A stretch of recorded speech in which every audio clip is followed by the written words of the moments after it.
We're going to start with Coppin State University. Again, we are appreciative of you being here. We're on a very tight schedule, but we know that you're very important to us and the state of Maryland. But if you can keep your comments as brief as possible, we'd appreciate it.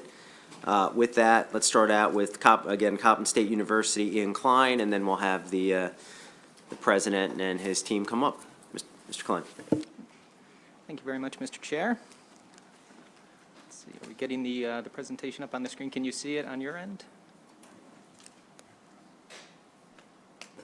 We're loading it now. Great. Go ahead, please. Perfect. All right. So thank you very much, Mr. Chair. What you have before you is the capital analysis for Coppin State University. Coppin has two items in the CIP recommended for funding as shown on the cover page, and these include the Percy Julian building renovation for the College of Business and the residential hall. We're going to start with the Percy Julian building renovation. This building is currently vacant and previously housed the departments of natural sciences, mathematics, and computer sciences, which were relocated to the science building in 2015. This project had been fully funded in fiscal 2022. However, as a result of construction market conditions and on-site related issues, the project is behind schedule and over budget. The fiscal 2023 budget provides $2.5 million in GO bonds to complete construction of the facility. As a result of the delay, the project is expected to be complete in March 2023 instead of August 2022. The second item concerns the residential building. This begins on page 3. The capital budget includes $0.9 million in GO bonds to continue design of the new residential hall. This project had been pre-authorized to receive $9 million in fiscal 2023 to continue design and start construction. However, based on the project schedule, only $900,000 will be needed in fiscal 2023. This project has been reviewed by the University System Board of Regents, which in June 2021 approved the use of $46 million of auxiliary bond funds to support the project. As shown in Exhibit 1, on page 4, while USM anticipated provided up to $46 million in auxiliary bonds, the 2022 CIP has a total of $18 million in state support and $38.4 million in support from USM. It was noted that without the state support, annual dormitory rates would increase from approximately $6,300 to $9,500, which would price students who wish to live on campus out of the market to do so. A housing study was completed over the course of 2021 to determine the need and demand for additional on-campus student housing. As shown in Exhibit 2 on page 5, which looks at the on-campus housing capacity of Coppin and its peer institutions, Coppin falls toward the bottom when compared with its peers in terms of capacity to undergraduate enrollment. Exhibit 3 on page 6 shows the demand for on-campus housing from academic years 2016-2017 through 2021-2022. As shown in the exhibit, prior to the pandemic, the demand for on-campus housing exceeded the institution's housing capacity. Exhibit 4 on page 7 looks at the projected growth in full-time enrollment. Prior to the pandemic, in fiscal 2019, full-time enrollment at Coppin increased, growing for the first time since fiscal 2012. However, with the onset of the pandemic, full-time enrollment has fallen sharply over the last 2 fiscal years. The housing study anticipates full-time enrollment to grow as a result of changes to admissions practices, academic program changes, enhanced marketing, as well as the construction of the new residential facility.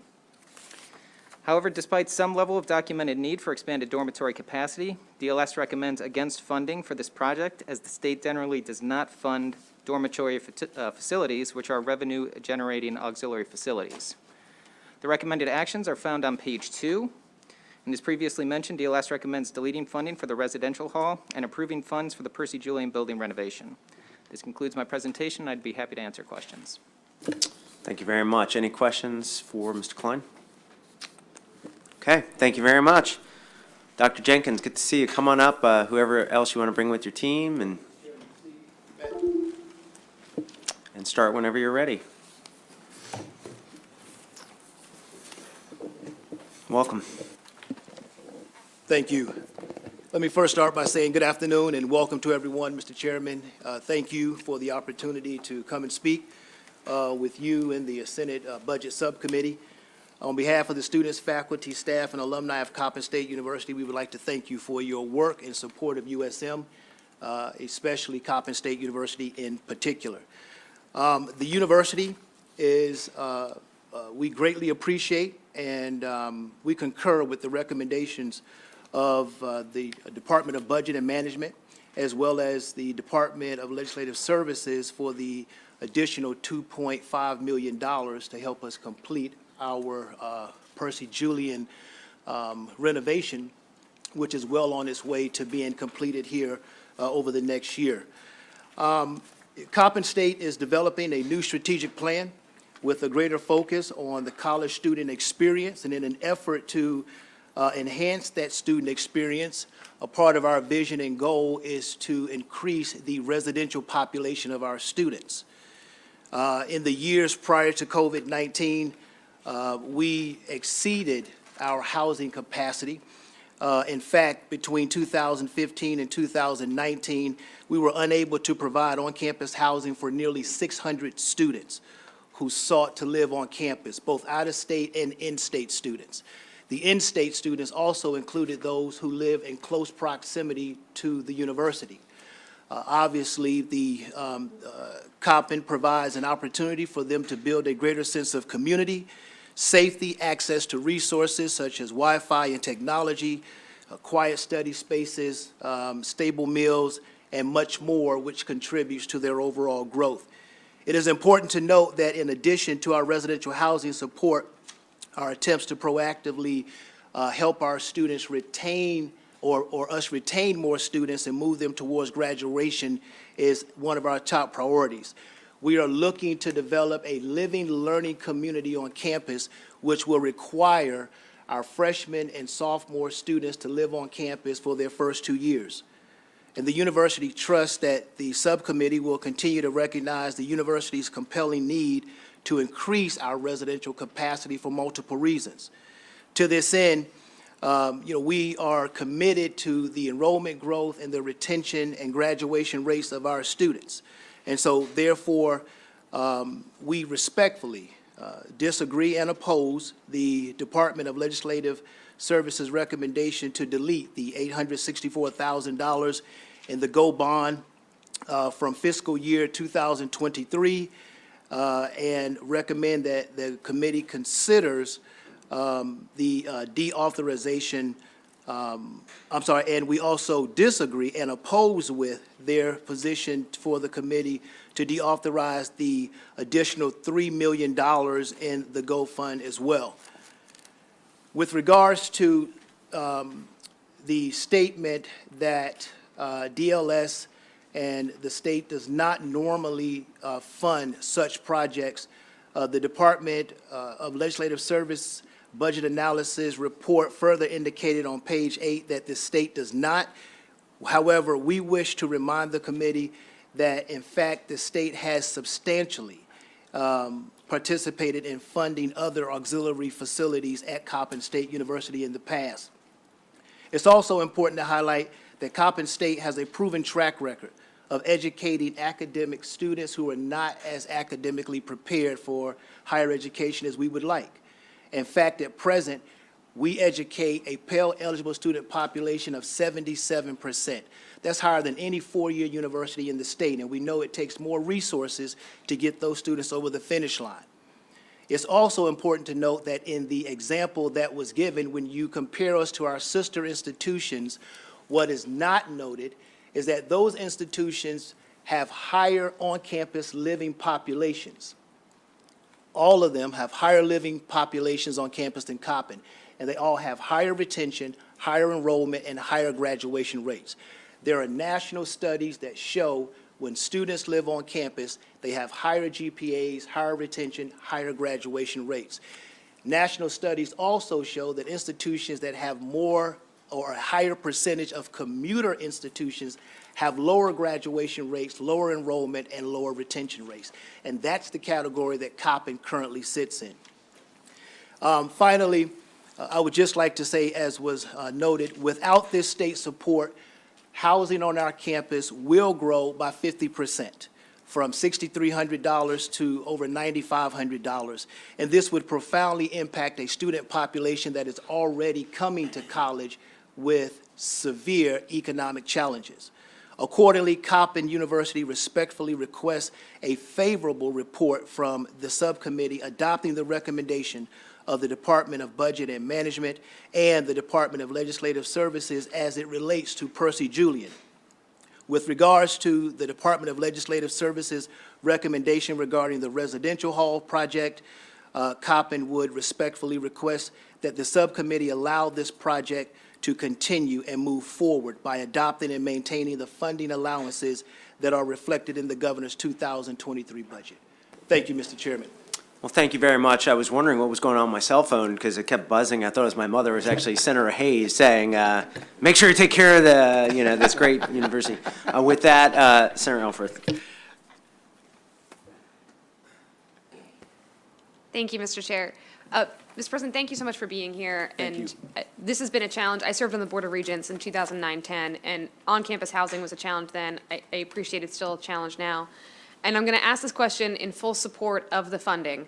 We know there's correlation and, frankly, causation between graduation rates and the ability to live on campus. We know that kind of on a broad scale. Do you have direct data of the students Coppin has hosted on campus, and do we have the data that shows that correlation between on-campus living and higher graduation rates? Yes, we do. Okay, please. Sorry, Senator, go ahead, please. No, please elaborate. Yeah, so what we have looked at is we have also compared our on-campus living population to the students who actually commute back and forth.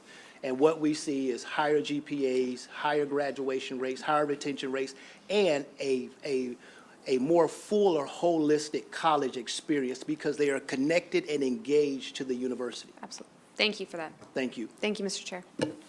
Thank you very much. Good to see you, Mr. President. Thank you. I don't see any other questions for this panel. Thank you very much. Have a great day. Thank you, Mr. Chairman, and thank you, committee. You all have a wonderful day. Thank you. Thank you very much. Colleagues, we're now going to turn over to miscellaneous grant programs. Just in case there's any groups here, I'll be able to get them in and out. Sam Quist, start with you. If you want to try to hit the high notes, go through this as quick as possible, but obviously we appreciate all the work you've put into this.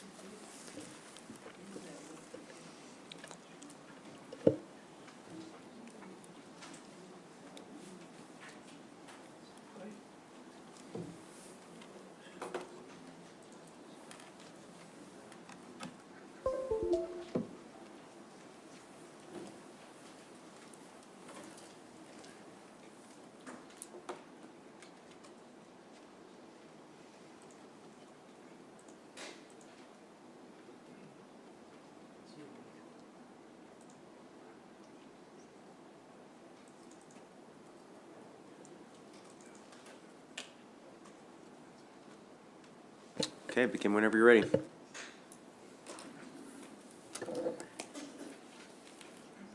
All right, good afternoon. So this year's capital budget bill includes general obligation bond funding for a total of 132 miscellaneous projects, totaling 134 million in GO bond funding. Return to the first exhibit in the analysis. This is showing a breakdown county by county. As you can see, Baltimore City is the largest share of project funding, about 47 million, followed by Baltimore County and Howard County, the next largest categories. If you turn to the next exhibit, Exhibit 2, this is showing a breakdown by project type, and the largest area of these projects are in the social services, 25 projects totaling 31.3 million. The other ones are for a variety of other areas, including cultural-related projects, health, economic development, education, various local government initiatives, parks and recreation, and funding for a variety of YMCA and Boys and Girls Clubs statewide. There are 3 multi-year commitment projects that are listed on page 4 through 8 of the analysis. These are projects that the state of Maryland has funded in prior years and has requested future funding for future years. The first is for the historic Annapolis. There is a $3 million request in fiscal 2020, 3.25 million in fiscal 2023. DLS is recommending approval for this project.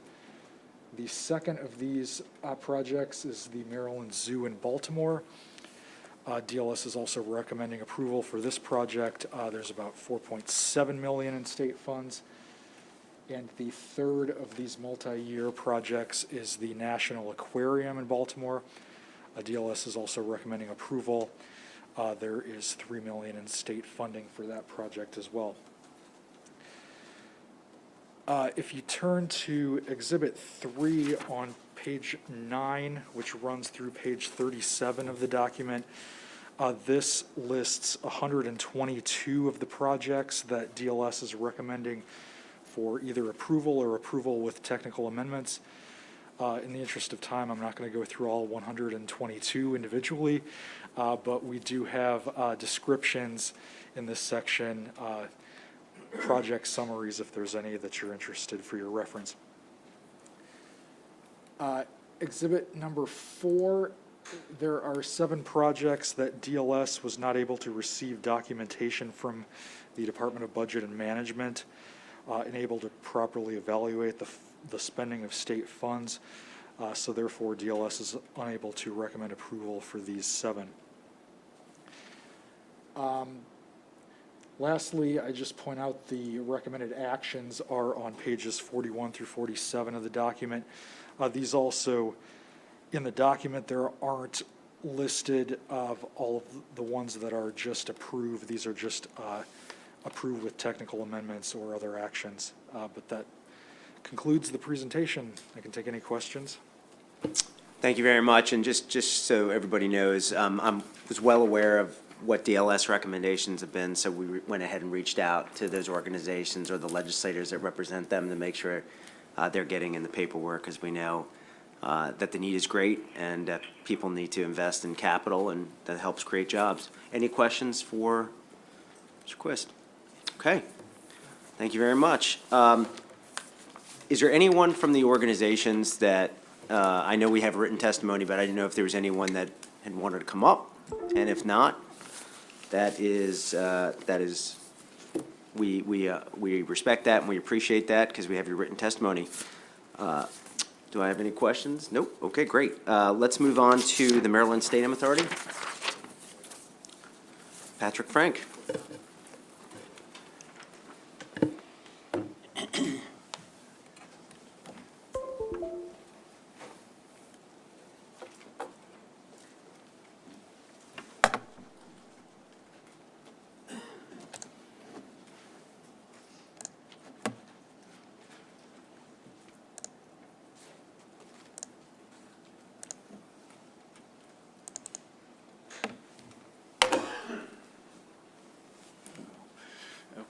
Okay, I can do this analysis from the cover page, and that's what I will do.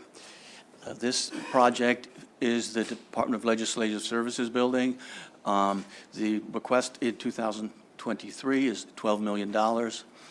There's another $30 million that is requested to be pre-authorized in 2024, and another $30 million to be pre-authorized in 2025. The DLS recommendation with respect to 2023 is to approve. The recommendation for 2024 actually is to increase the pre-authorization from $30 million to $45 million. There's 2 main reasons for that. The first reason is that the scope has expanded a little bit since the project, and also there's some work in the tunnels, not just the DLS building, but the tunnels around the complex that needs some renovation. Also, there are concerns about the classic supply chain issues and inflation and things like that. So we're recommending a $45 million pre-authorization. For 2025, the pre-authorization is $25 million. That's the remainder of this first big construction contract. The other $5 million is for equipment. And just quickly, where the project is now, on Wednesday next week, there is an agenda item to about $17 million to raise the building, and the plan is in 2022 this year, in June, would be when the big construction contract would be approved by the Board of Public Works. And that's the update, and that concludes my presentation. I can take questions. Thank you very much for that analysis. Any questions? Great. Sandy, I don't think the Maryland Stadium Authority is here, nor do they need to be here. So with that, we'll move on to the local jails and detention centers with Jacob Cash, and I'm going to turn it over quickly to the Vice Chair to conduct the meeting.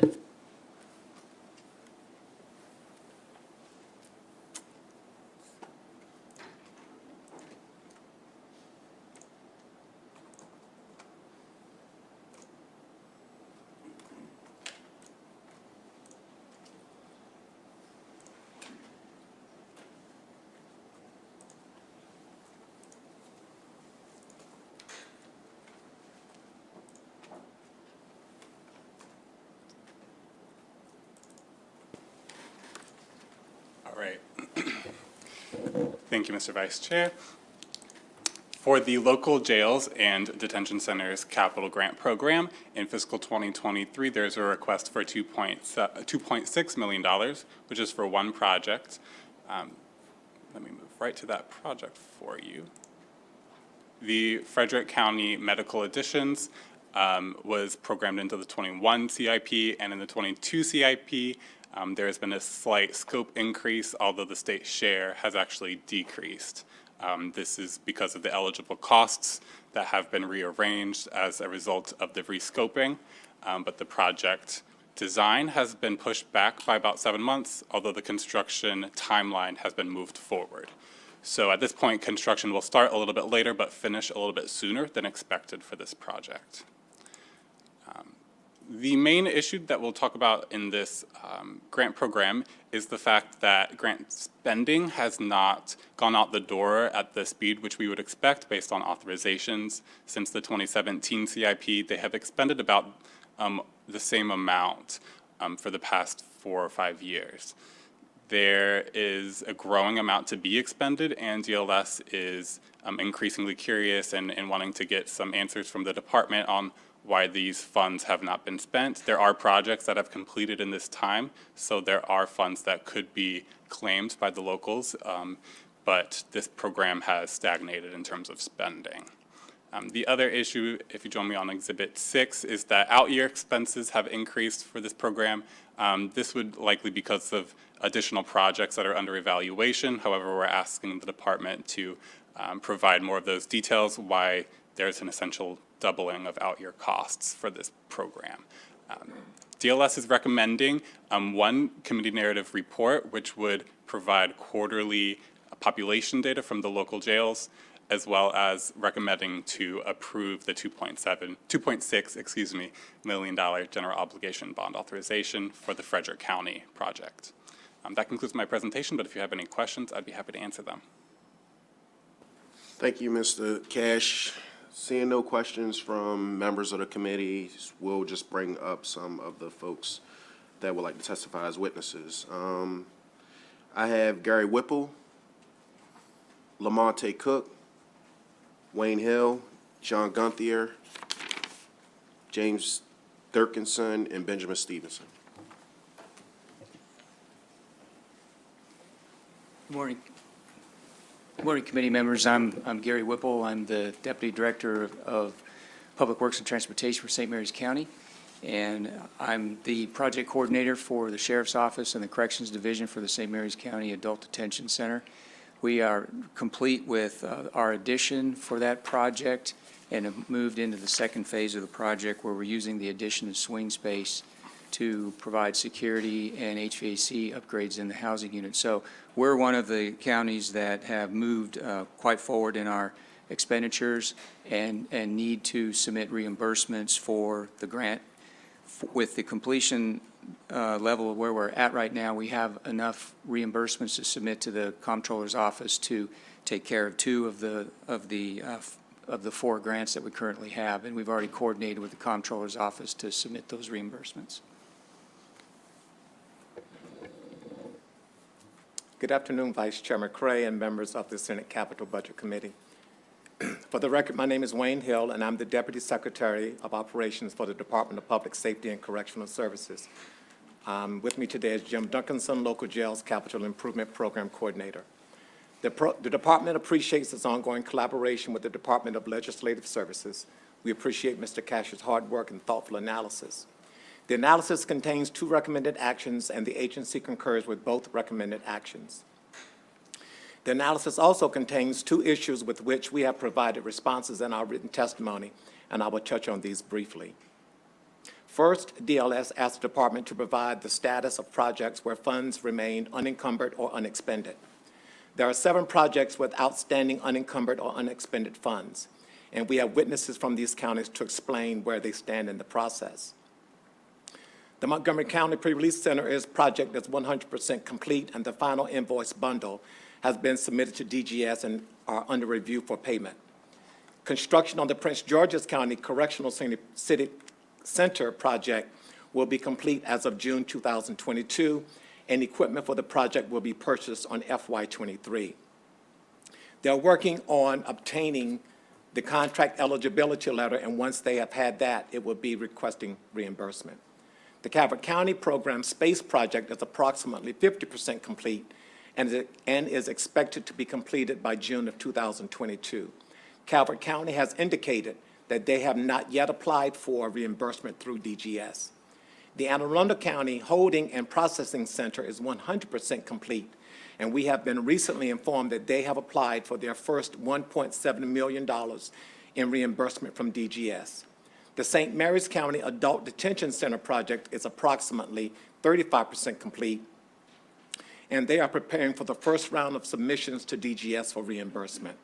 The Frederick County Adult Detention Center project went out to bid March 7th, 2022. They have signed their contract with DGS and anticipate drawing funds in the near future. The Queen Anne's County Detention Center project is at the 75% design and development phase. They have already signed the contracts required for reimbursement through DGS. Second Department should update the committee on projects currently under evaluation and support the programming of additional state resources. Kent County plans for additions and renovations to its detention center, expanding it and bringing it up to current ADA and ACA codes. This program is expected to cost $17,176,000 with an expected state share of $8,587,000. Prince George's County has a program for a community corrections complex to bring all its alternative to incarceration and diversion programming into one location. The project is expected to cost $9,906,000 with an expected state share of $4,670,000. The Caroline County Detention Center submitted a program for a renovation project to expand their detention center and bring it up to ADA and ACA codes. The project is expected to cost $7,121,000 with an expected state share of $3,560,000. And finally, Montgomery County has a program for a criminal justice complex to provide a central processing detention component and a restoration component for deflection and diversion. The project is estimated to cost $74,125,000 with an expected state share of $37,062,000. This concludes my testimony, and we are happy to answer any questions you may have. Any questions? Okay, thank you very much. We appreciate you all taking time to be here today. Colleagues, that concludes today's capital budget hearings. Wish everybody have a good day. Senate Budget and Taxation, stick around. We're going to go offline, and then I know we have a voting session. Thank you. That was easy. Ben Stevens, Jim Duckers.